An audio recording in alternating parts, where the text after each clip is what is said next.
তো দেখো, তোমাদের চলতড়িৎ গাণিতিক প্রশ্নের আমরা প্রায় শেষের দিকে পৌঁছে গেছি। পার্ট জি যেটা ছিল আরেকটা অঙ্ক, পার্ট জিতে এই একটা ফর্মুলা ছিল H=I²RT, এটা দিয়ে অঙ্ক আসে। তো এটা কি? এটা হচ্ছে তড়িৎ প্রবাহের তাপীয় ফল, মানে কারেন্ট গেলে সেটা পরিবাহিতে তাপ উৎপন্ন হয়। সেই জন্য তড়িৎ প্রবাহের তাপীয় ফল সংক্রান্ত বিজ্ঞানী জুল তিনি একটা সূত্র বলেছিলেন, তো সেটাকে আমরা জুলের সূত্র বলি। তোমাদের প্রশ্ন দিতে পারে তড়িৎ প্রবাহের তাপীয় ফল সংক্রান্ত জুলের সূত্রটি বিবৃত করো। তো বিবৃত করো মানে তোমাকে এই লাইনগুলো বলতে হবে যে পরিবাহিতে উৎপন্ন তাপ H সমান সমান, Hটা হচ্ছে উৎপন্ন তাপ, H সমানুপাতি I², আইটা কি? আই হচ্ছে প্রবাহ মাত্রা, যেখানে আর আর টিটা ধ্রুবক, আর হচ্ছে রোধ, টিটা হচ্ছে সময়।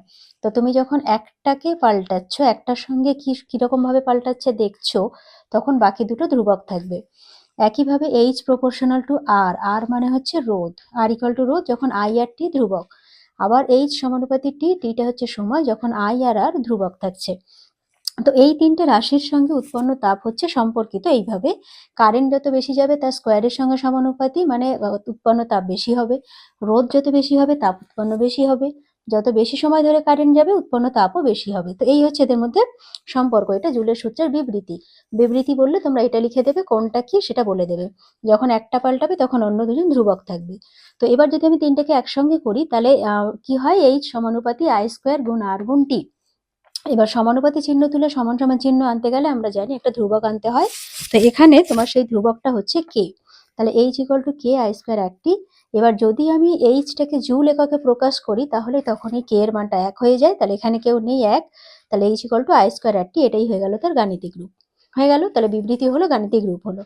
এবার এই গাণিতিক রূপ দিয়ে অঙ্ক আসে। 1 নম্বর অঙ্ক দেখো, বলছে একটা তড়িৎ কোষের তড়িৎচালক বল 10 ভোল্ট আর অভ্যন্তরীণ রোধ মানে ছোট হাতের আর, এই অভ্যন্তরীণ রোধটাকে আমরা বলি ছোট হাতের আর, সেটা হচ্ছে ছোট হাতের আর।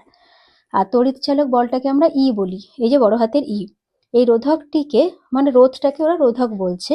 60 সেকেন্ডে কত জুল তাপ উৎপন্ন হবে? তাহলে 60 সেকেন্ড এটা হচ্ছে টাইম। তড়িৎ চালক বল ই হচ্ছে সেটা তোমার 10 ভোল্ট। অভ্যন্তরীণ রোধ হচ্ছে ছোট হাতের আর, সেটা 2 ওহম, আর সেটাকে 8 ওহম রোধকের সঙ্গে যুক্ত করা হয়েছে। তাহলে এটা হলো তোমার বাহ্যিক যে রোধ বড় হাতের আর, সেটা। তাহলে আমরা এখানে দেখছি আই সমান সমান তড়িৎচালক বল ভাগ আর প্লাস আর, মানে বাহ্যিক রোধ প্লাস কোষটার নিজস্ব রোধ থাকে যেটাকে আমরা অভ্যন্তরীণ রোধ বলি, সেই ছোট হাতের আর।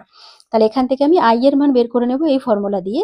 তড়িৎচালক বল 10 বসিয়েছি, বড় হাতের আর মানে এই রোধকটাকে 8 বসিয়েছি, আর অভ্যন্তরীণ রোধ মানে কোষের ভেতরের রোধ সেটাকে 2 বসিয়েছি। ওপরে 10 নিচে 10 কাটাকাটি করলে 1 হচ্ছে। আর তোমার বলে দিয়েছে টি 60 সেকেন্ড বলে দিয়েছে, যে 60 সেকেন্ডে। তাহলে H=I²RT তুমি ক্যালকুলেশন করে 480 জুল বেরোচ্ছে, এটা উত্তর। তো এরকম প্রশ্ন আসলে মানে একদমই যে আসে না তা না, আসলে আসতেই পারে। তো সহজ জিনিস তুমি কেন ছাড়বে? বা বিবৃতি দিয়ে দিতে পারে, গাণিতিক রূপটা তৈরি করে মানে উৎপন্ন করতে বলতে পারে। একই উদাহরণ আরেকটা দেখো, তোমার আর একটা রোধের মান বলে দিয়েছে 10 ওহম, তড়িৎ প্রবাহ মাত্রা 2 অ্যাম্পিয়ার, আর 10 মিনিট ধরে কারেন্ট যাচ্ছে। তাহলে কতটা তাপ উৎপন্ন হবে? তাহলে 10 মিনিটটাকে তুমি সেকেন্ডে করে নাও, আর এখানে ফর্মুলাতে বসিয়ে দাও।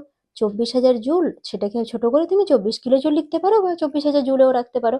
ব্যাস, এটাই হয়ে গেল উত্তর। তো এত সহজ জিনিস কেন তোমরা ছাড়বে? জাস্ট 5 মিনিটও হয়তো লাগেনি, আমার ভিডিওটা দেখো, তোমরা এটা একটু দেখে নেবে, এরকম অঙ্ক আসতেই পারে, আসলেও তোমরা পেরে যাবে। ওকে।